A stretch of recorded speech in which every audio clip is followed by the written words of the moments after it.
The last thing you want to hear when you need your auto insurance most is a robot with countless irrelevant menu options. Which is why with USAA Auto Insurance, you'll get great service that is easy and reliable, all at the touch of a button. Get a quote today. Restrictions apply. It's time for basketball, and Uber Eats is dropping deals on game day favorites to keep you locked in on the action. Like when you're craving a buzzer beater, but also buffalo wings. Or when an upset makes you want to ugly cry into a pizza. And right now, Uber Eats has game day deals from Burger King, Buffalo Wild Wings, KFC, and hundreds more local favorites. So you can keep your eyes on the ball and your hands on a burger. Order now, only on Uber Eats. Product availability varies by region. See app for details.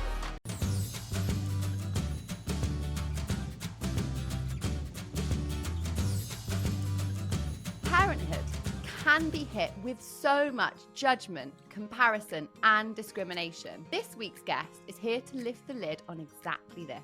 Ashley James is a well-known presenter, DJ, and mother of two. I was lucky in a sense that my sister gave birth at a very similar time to me, and it made me realise that... And I think in society, in today's world, as mothers, as women, we're almost a little bit of a guinea pig generation. My number one tip, just because it's based on what we are saying as part of the Right to Soothe campaign, is like, you know your baby better than anyone else. And I kind of put that judgment completely on myself, because when I spoke to my friends and things, and even put it on social media, people were like, why are you bothered about using a dummy? And I was like, that's a good question. Hello, I'm Pip, and welcome to the Midwife Pip podcast, the home of expert information and real chats on all things pregnancy, birth, and beyond. Parenthood can be hit with so much judgment, comparison, and discrimination. And this week's guest is here to lift the lid on exactly this. Ashley James is a well-known presenter, DJ, and mother of two, who has been in the public eye since 2012. She's built her reputation on candidly sharing her life and navigating the often harsh realities of modern parenthood. So welcome, Ashley, and thank you so much for joining me today, but also thank you so much for raising what is such an important topic, I think. Oh no, thank you. I'm so grateful for your time and excited to be on the podcast. Now, one of the things that I guess didn't surprise me, if I'm honest, when I read it, was that 63% of parents have been reported to face judgment in their parenting choices. And as another mum of two, I absolutely feel this. But I wondered, and something that you have always shared so beautifully, how judgments impacted you personally on your parenting journey. Yeah, I think the thing that surprised me the most about those statistics were how the other percentage got away without judgment, because I feel like from the moment I announced my pregnancy, and I know that every other, especially mum, I'd say more than dads, has experienced judgment for their birth choices, for breastfeeding or not. So, 16% said for their feeding choices.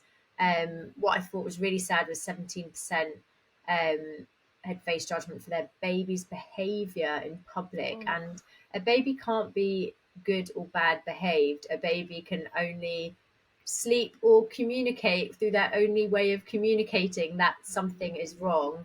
And, I feel like I was lucky in a sense that my sister gave birth at a very similar time to me. And it made me realise that my sister's the total opposite to me in every way. Like, she is definitely not online. She is a stay-at-home mum. She's an army wife, so she does a lot more at home, whereas I'm a working mum. And my sister wasn't able to breastfeed, and she had her own guilt and problems around that, and she faced judgment out and about bottle feeding, whereas I breastfed, and I felt and received judgment and shame for that. I was told that I was attention seeking, that I should just put them on the bottle, so I feel like even just looking at mine and my sister's experience, it's very clear that parents, but especially mums, just can't win.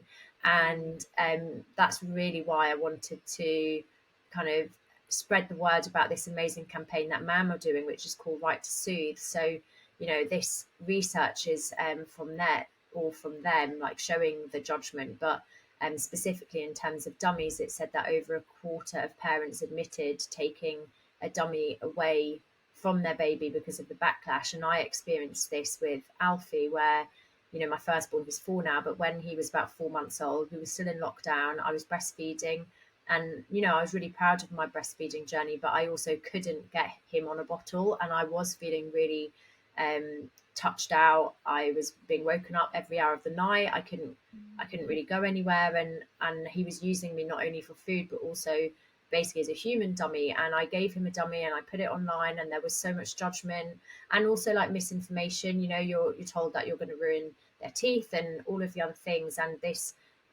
research has shown that the science shows that it's not wrong to use a dummy in the right way, and that sucking is actually really important for their nervous system, for pain relief.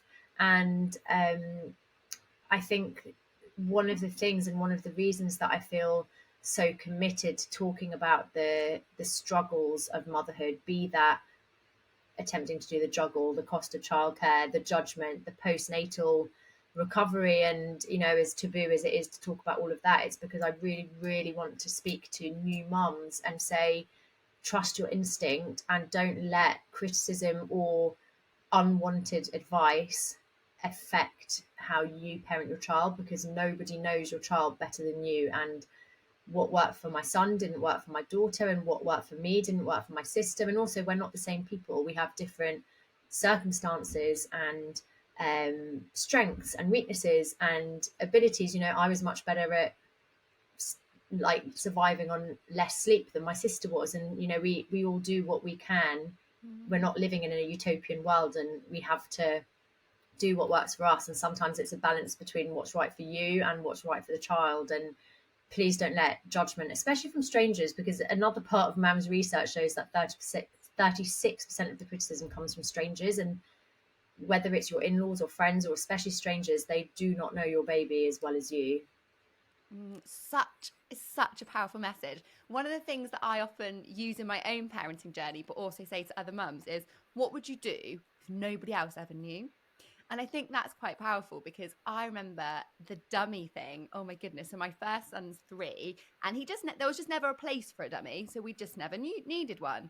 My second son, who's just 9 months, has had a really challenging start to life. He's had meningitis. He's had multiple food allergies. He's had reflux. It's been chaos, and a dummy quite literally saved me and my husband's sanity. Like, it has been life-saving. He absolutely needed it. But I remember the first time I refused to buy one because I felt that judgment. Even as a midwife and an experienced mum, I felt that judgment. And I remember my husband putting the dummy in his mouth, and I cried. I was in floods of tears because I felt like I couldn't comfort him, and he breastfed. But similar to your breastfeeding journey, my first son was like that. It was relentless, at times slightly trapping, didn't take a bottle.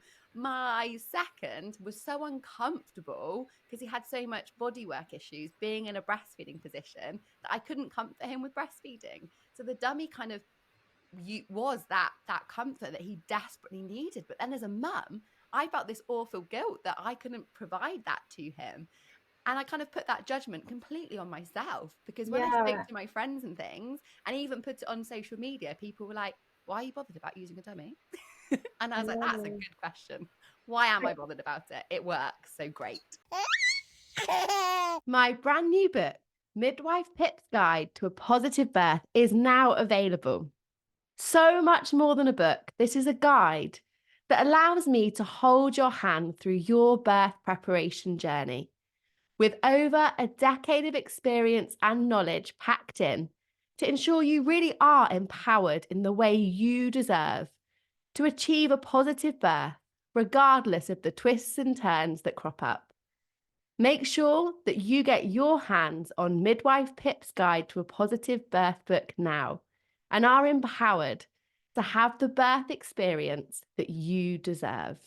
Do you know what? It's interesting, because even if you could have provided that comfort for him, you're a human, you're not a robot, and it is okay to feel touched out and to feel like you can't do it. But also, society isn't set up to allow us, even if we wanted to. And by the way, I didn't necessarily want to be this mum either, but like, we don't have great maternity leave that if we wanted to breastfeed for 2 years, that we could. But I was definitely touched out around 4 months. And so even if I could have provided comfort, I needed an outlet. And I stopped giving after dummy because of the backlash. And it's weird because normally things don't really bother me, but I think that was just one thing on top of it. And probably like I did have this like, oh, I don't know, like you almost sense the backlash before you do it. And I was speaking to another mum earlier, and she was saying she gave dummies to all three of her kids, but didn't really like ever make a point to put it online because she worried about backlash. So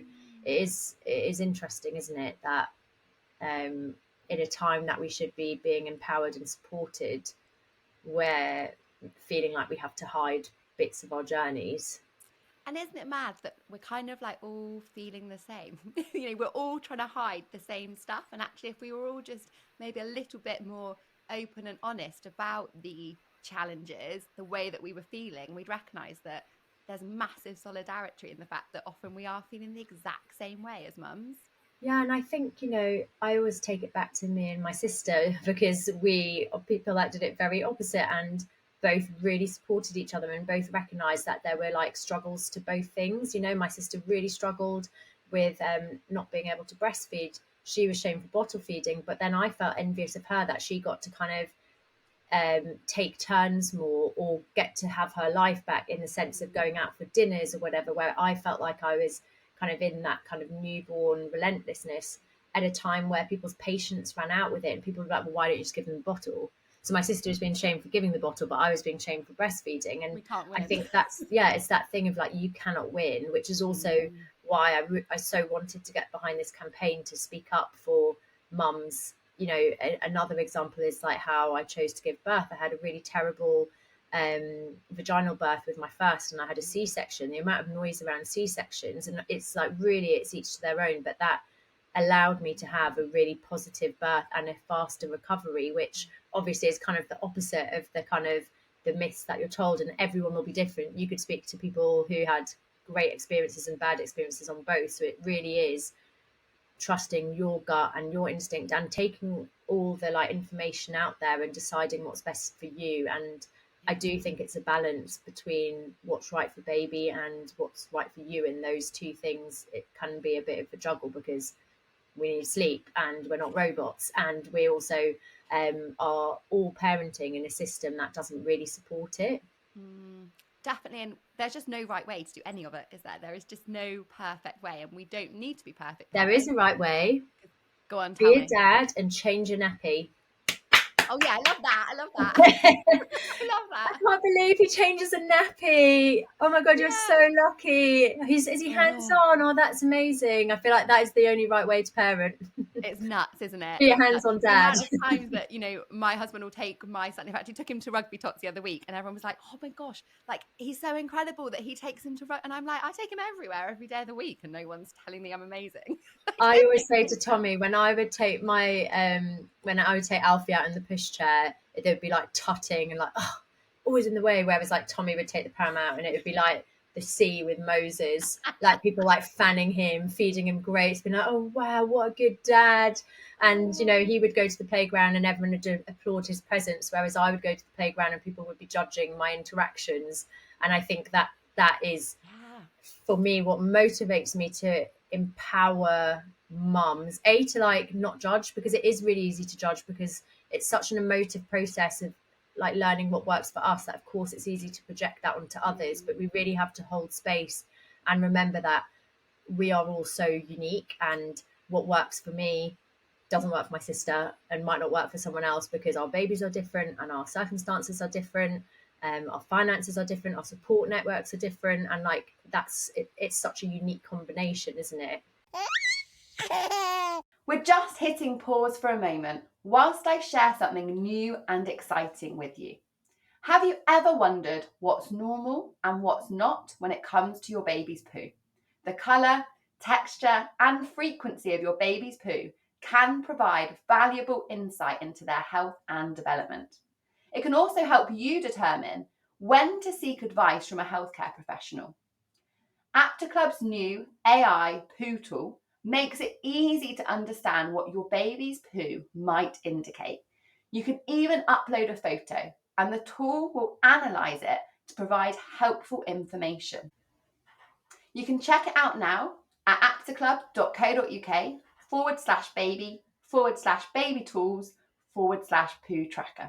So it's, and I think in society, in today's world, as mothers, as women, we're almost a little bit of a guinea pig generation in that, you know, if I look back just to my mum's motherhood journey, families typically all lived really close together. There wasn't, you know, women typically had children and stayed at home, whereas we're in this generation where, you know, and rightfully so, we've worked hard to have careers and to be professionals and to be working mums, but comes with that another layer of kind of pressure and juggle, but equally less support. So we're kind of more as expected, but there's less support from society, from family, from the healthcare service as well. And the two they just don't marry up, do they? But then I would also say that stay-at-home mums receive even more like criticism and judgment, and there's this perception that they're not working. I'm sorry, like I call Monday the parents' weekend, but like the working parents' weekend, because for me, working is so much easier than being with my children.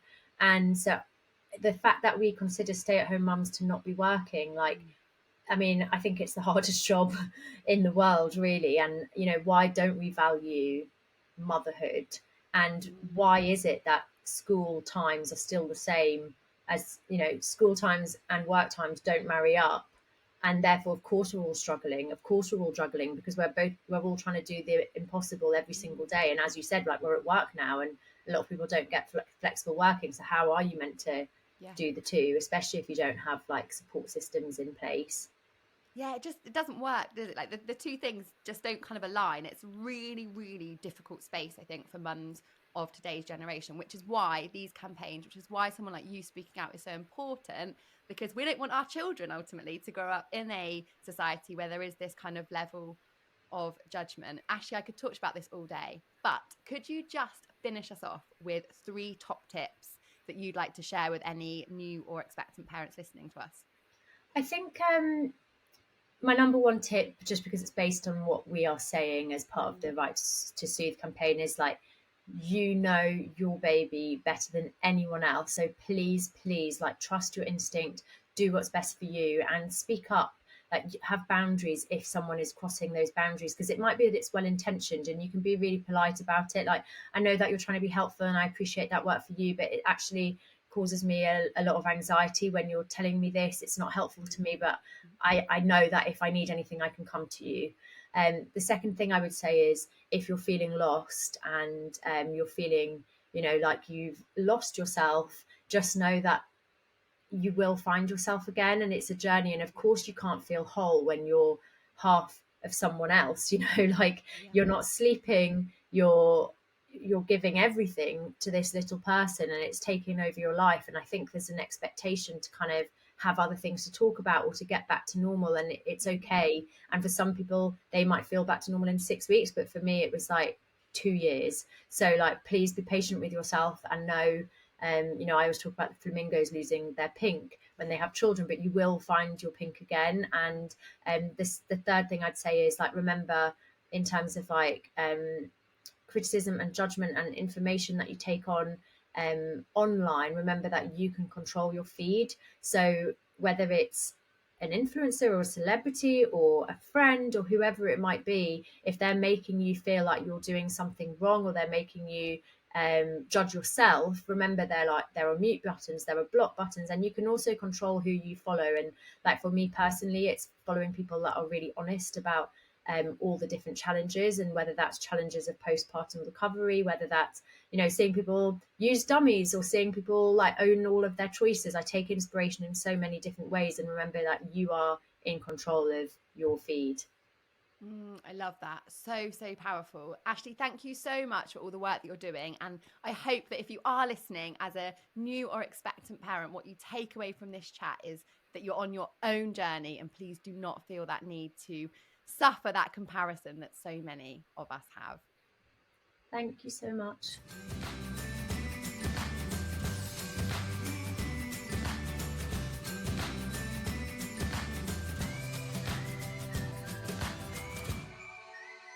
If If you have listened to this birth story, enjoyed it, and feel that you are ready to really embrace and dedicate yourself to having the most informed, supported, and empowered journey, and want to see if we may be able to support you in YPJ, your pregnancy and postnatal journey, please drop me a Instagram DM at midwife_pip or get in touch on my email, pip@midwifepip.com, and let's chat through things and see if we might be a good match for each other. I hope you've enjoyed listening and wishing you all the best on your journey through pregnancy, birth, and beyond. Unexplored catacombs buried beneath the city. A crumbling castle perched on a mountain peak. A top-secret government bunker. A cursed mansion cloaked in legend. I'm Sasha Auerbach. Join me and Tom Ward every Wednesday and Sunday as we reveal the mysteries and histories of abandoned places around the world and ask, where did everyone go? Brought to you by Like a Shot, makers of Forbidden History. Search for Where Did Everyone Go on your favorite podcast platform.